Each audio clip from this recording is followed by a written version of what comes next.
Hello everybody, my name is Nikita and this is our class 8th chapter number 5 that is conservation of plants and animals. ठीक है, what do you mean by conservation? Conservation का meaning क्या होता है?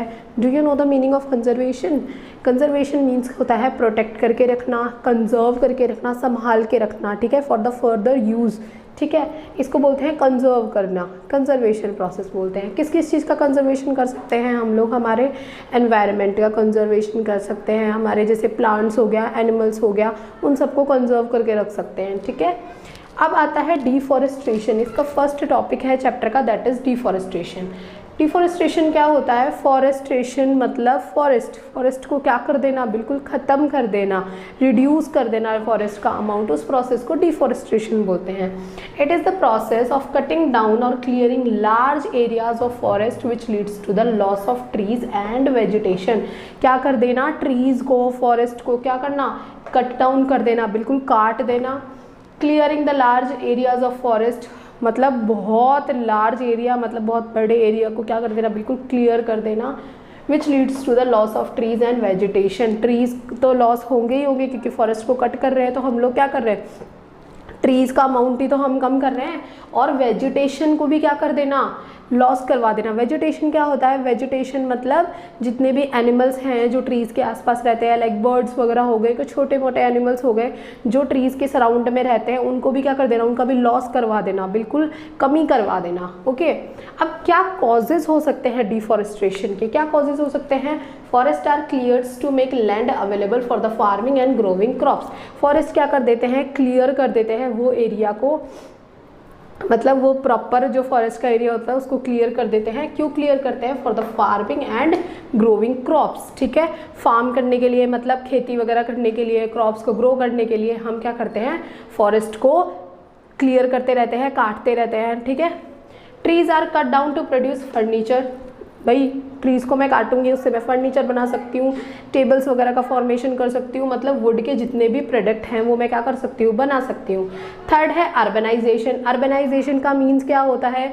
जैसे बहुत सारी cities को बिल्ड कर देना, इंफ्रास्ट्रक्चर बना देना, रोड्स बना देना, घर बना देना, तो ये क्या हो गया, अर्बनाइजेशन के अंदर आ गया. ये इसके कॉजेज़ है कि क्या क्या रीज़न है कि मैं फॉरेस्ट को कट डाउन कर रही हूँ फॉर आर सर्वाइवल, या फिर हमारी जो पर्सनल नीड है उसके लिए मैं क्या कर रही हूँ, फॉरेस्ट को कट कर रही हूँ. तो इसके क्या क्या कॉजेज़ हो सकते हैं. नेक्स्ट आता है कॉन्सिक्वेंसेस. कॉन्सिक्वेंसेस का मतलब ये होता है कि क्या इफेक्ट पड़ रहा है, क्या नेगेटिव इम्पैक्ट पड़ रहा है अगर मैं फॉरेस्ट को कट कर रही हूँ तो हमारे इन्वायरमेंट में. Loss of biodiversity. बायोडाइवर्सिटी क्या होता है? It is the relation between the plants and the animals, या फिर आप बोल सकते हो प्लांट्स और एनिमल्स को अगर मैं टोटली अगर जोड़ूँ या फिर एक साथ करूँ तो उसको बायोडाइवर्सिटी बोलते हैं. Many animals, birds and plants lose their homes when forest are destroy.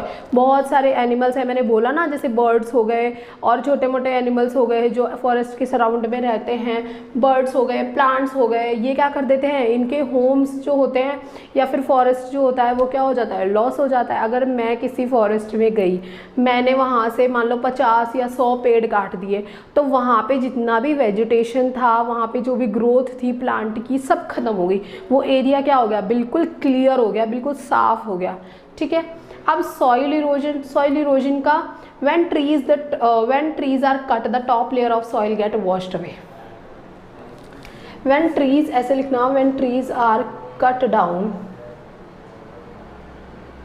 when trees are cut down the top layer of soil get washed away by rain.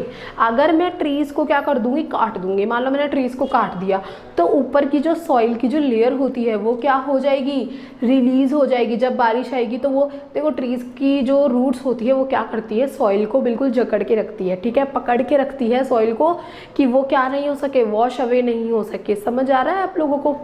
तो सॉइल इरोजन का मतलब ही ये होता है कि सॉइल का एक पार्ट से दूसरे पार्ट में चले जाना, वहाँ से वॉश आउट होके दूसरे एरिया में चले जाना. तो ट्रीज़ को अगर मैं काटूंगी तो सॉइल इरोजन होगा, सॉइल का वो पार्ट, सॉइल ऊपर वाली लेयर पूरी चली जाएगी और सॉइल की फर्टिलिटी क्या हो जाएगी, बिल्कुल कम हो जाएगी. देखो लिखा हुआ है make the land less fertile.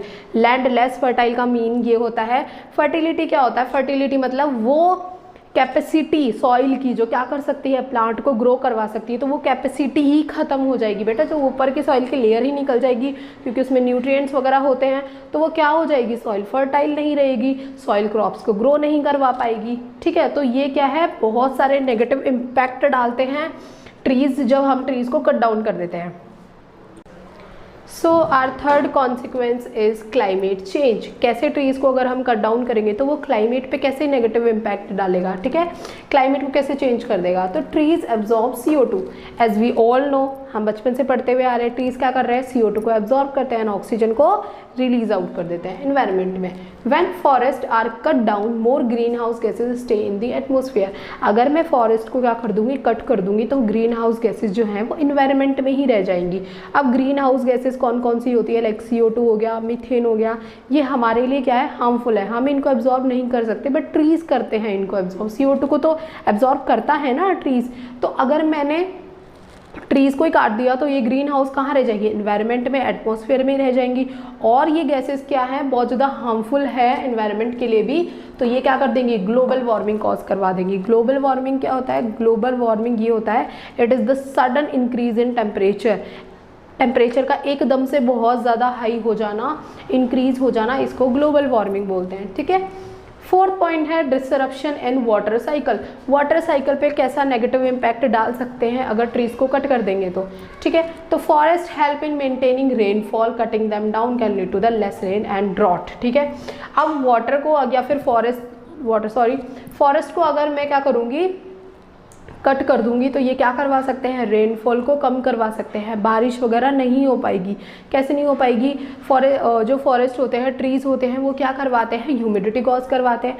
Humidity का मतलब क्या हो जाता है, उमस पड़ जाना। आपको पता है ना, उमस क्या होता है, एनवायरनमेंट में छोटी छोटी वाटर की ड्रॉपलेट्स प्रेजेंट हो जाती है, उसको ह्यूमिडिटी बोलते हैं ना, आज बहुत ज़्यादा ह्यूमिड हो रहा है एनवायरनमेंट।